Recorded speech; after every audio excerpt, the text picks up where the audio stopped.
தளபதி விஜயோட Sun Jason Sanjay அவர்கள் தமிழ் சினிமாவில் டைரக்டராக அறிமுகம் ஆகிற படத்தோட அஃபிஷியல் டைட்டிலுக்கு போஸ்டர் நாளைக்கு மார்னிங் 10 மணிக்கு வெளியிடுறதா இன்னைக்கு படக்குழுவினர் ப்ரீ அனௌன்ஸ்மெண்ட் கொடுத்துருக்காங்க.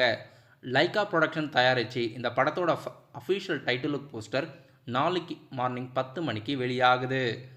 சந்தீப் கிஷான் அவர்கள் ஹீரோவாக நடித்து தமனோட மியூசிக்கில் இந்த படத்தோட ஷூட்டிங்ஸ் எடுத்துக்கிட்டு இருக்காங்க. நாளைக்கு இந்த படத்தோட அஃபிஷியல் டைட்டில் 10 மணிக்கு ரிவீல் பண்ணுறாங்க. நடிகர் கவின் ஆண்ட்ரியா நடிப்பில் அடுத்த புதிய படம் மாஸ்க் படம் அஃபிஷியலாக நவம்பர் 21 தேட்டரில் ரிலீஸ் ஆகிறதா இருக்குது. இன்றைக்கி இந்த படத்தோட அஃபிஷியல் ட்ரெய்லர் வெளியிட்டிருக்காங்க. ஜிவி பிரகாஷோட இசையில் இந்த படத்தோட ட்ரெய்லர் பார்க்குறதுக்கு ரொம்பவே சூப்பராக இருக்குது. டைரக்டர் விக்ரணன் அசோக் அவர்கள் படத்தை இயக்கியிருக்காரு. வெற்றிமாறன் அவர்களும் இந்த படத்தோட கதையில் இன்வால்வ் ஆகியிருக்காரு. படம் அஃபிஷியலாக நவம்பர் 21 ரிலீஸ் ஆகுது.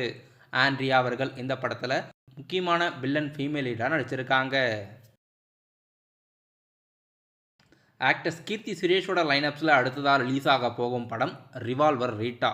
படம் அஃபிஷியலாக நவம்பர் 28 ரிலீஸ் பண்ணுறதா அஃபிஷியல் ரிலீஸ் தேதி படக்குழுவினர் அறிவிச்சிருக்காங்க. படத்தில் கீர்த்தி சுரேஷ் அவர்கள் தான் முக்கியமான லீட் ரோலில் ஃபீமேல் லீடாக நடிச்சிருக்காங்க. நடிகர் அர்ஜுன் மற்றும் ஐஸ்வர்யா ராஜேஷ் நடிப்பில் அடுத்ததாக தேட்டரில் ரிலீஸ் ஆக போகும் படம் தீயவர் கொலைகள் நடுங்க. படம் நவம்பர் 21 ரிலீஸ் ஆக போகுது. படம் சென்சார் ஆகிடுச்சு. U/A சர்டிஃபிகேட் சென்சார் போர்டு இந்த படத்துக்கு வழங்கியிருக்காங்க. தமிழ் சினிமாவில் இப்போதைக்கு நவம்பர் 21 மாஸ்க் மற்றும் தீயவர்கள் கொலைகள் நடுங்க இந்த 2 படங்களும் அஃபிஷியலாக இப்போதைக்கு ஒரே நாளில் தேட்டரில் ரிலீஸ் ஆகிறதா இருக்குது. ரொம்ப வருஷம் கழித்து ரஜினிகாந்த் மற்றும் கமலஹாசன் அவர்கள் டைரக்டர் சுந்தர்சியோட இயக்கத்து மூலயமா இணையறாங்க. படத்தோட அஃபிஷியல் அனௌன்ஸ்மெண்ட் வீடியோ படக்குழுவினர் இன்னைக்கு வீடியோவாக ரிலீஸ் பண்ணியிருக்காங்க. சுந்தர்சி அவர்கள் இந்த படத்தை 2027 பொங்கல் முன்னிட்டு ரிலீஸ்க்கு பிளான் பண்ணியிருக்காங்க.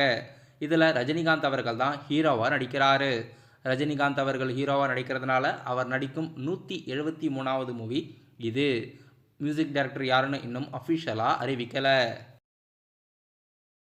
ஈஷாரி கே கணேஷ் அவர்கள் ப்ரொடியூஸ் பண்ணும் அடுத்த புதிய படத்தோட அஃபிஷியல் அனௌன்ஸ்மெண்ட் நாளைக்கு மதியம் 12:15 வெளியிடுறதா வேல்ஸ் ஃபிலிம்ஸ் இன்டர்நேஷனல் மூலயமா அஃபிஷியலாகவே படக்குழுவினர் அறிவிச்சிருக்காங்க. யார் படத்தை இயக்க போகிறாங்க, யார் ஹீரோன்னு வெயிட் பண்ணி பார்க்கலாம். ஜனநாயகன் படத்திலிருந்து தளபதி கச்சேரி சாங்ஸ் அஃபிஷியலாக ஃபர்ஸ்ட் சிங்கிளாக இந்த படத்திலிருந்து லிரிக்கல் வீடியோவாக ரிலீஸ் பண்ணியிருந்தாங்க. பாடல் கேட்குறதுக்கு ரொம்பவே சூப்பராக இருக்குது. அனிருத்தோட மியூசிக் இதில் சூப்பராக ஒர்க் அவுட் ஆகியிருக்கு. ரொம்பவே வைபாக இருக்குது பாடல். இப்போது பாடல் வெளியாகி முதல் 24 மணி நேரத்தில் கிட்டத்தட்ட 10.3 ரியல் டைம் வியூஸும் 1 மில்லியன் லைக்ஸும் யூடியூப்பில் கடந்திருக்கு. அதாவது கிட்டத்தட்ட யூடியூப்பில் மட்டும் 1 கோடி பார்வையாளருக்கு மேலே இந்த பாடல் பார்த்துருக்காங்க.